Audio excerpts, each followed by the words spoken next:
And welcome to Monday morning. With this genetic mutation or microdeletion in this mutation, what it does is it alters and changes my mood.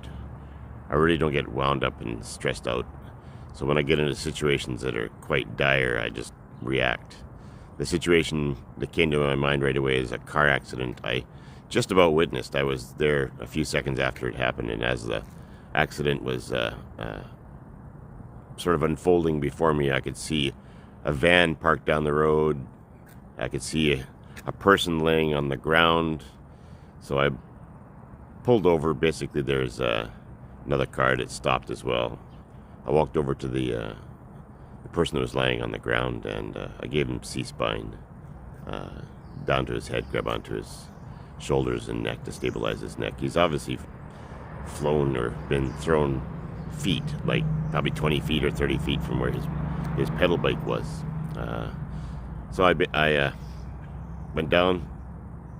I got another guy there, so we basically decided to work as a team. He's cutting, looking for any sort of major injuries. He obviously has this huge, massive L where his glasses have cut open his head. He's bleeding a little bit from there. But he's unconscious, and there's really nothing going on. The problem with somebody who's been hit in an accident like that, they tend to not. When they wake up, they just go crazy. They don't know what to do, and they want to run. So it's fight or flight. People need to run from whatever is happening. But if you've just flown 20 feet through the body and landed on a basically concrete or basically asphalt, you can't do that. So I get down to where he is and I start talking to him.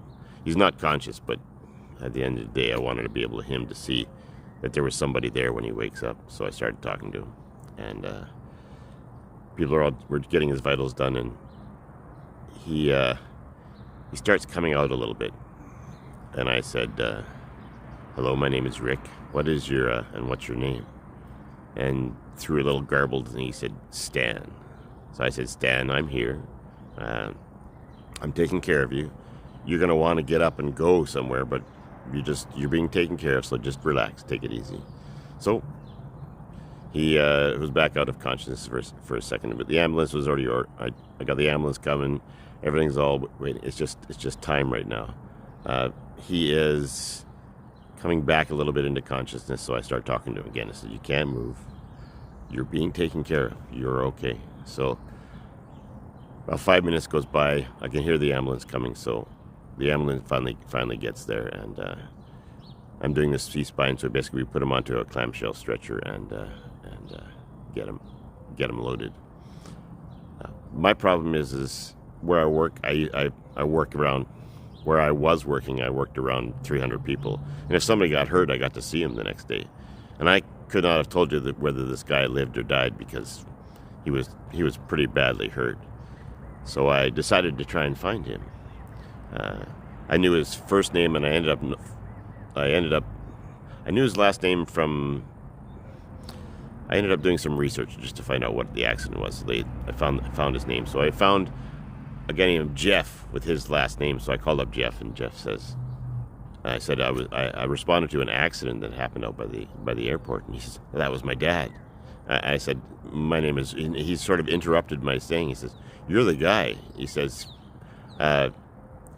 "I would like to see him," I said. And he said he's down at the hospital. He's been down in Vancouver for the past month, but he's back now. This is like a month and a half after the accident, and he really wants to see you.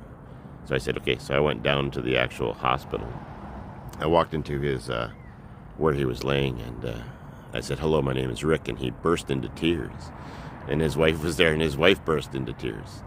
My voice is obviously very, very recognizable because it's so deep. And he related to me that he had three fractured cervical vertebrae and 4 fractured lumbar vertebrae and a few other broken bones in his body. He had like 12 fractures, and he said if he would have stood up, he would have been paralyzed. He would have just shredded his whatchamacallit, his spinal cord. So we just talked about the accident for a little bit. He doesn't remember anything about it, so I explained to him. He didn't even know what happened. Nobody actually told him what happened. He just woke up later on, and there was no anyway. I basically explained to him the accident, how I did, and what happened, and he was telling me that he's so thankful that he got the ability to drive his Infinity again, because he didn't, he was worried he would never be able to walk again. But he's walking, he's good. This weird genetic mutation, whatever it is, it just calms me down. I don't really have anxiety. I'm going to get into stressful situations like that. I am on point. I am doing what has to be done. And I've done that my whole life too. Again, 27 years I did industrial first aid, so I've had lots of interesting. That's just one of the things that I've had. But I thought I would relate that to you this morning. Welcome to my world as an odd duck.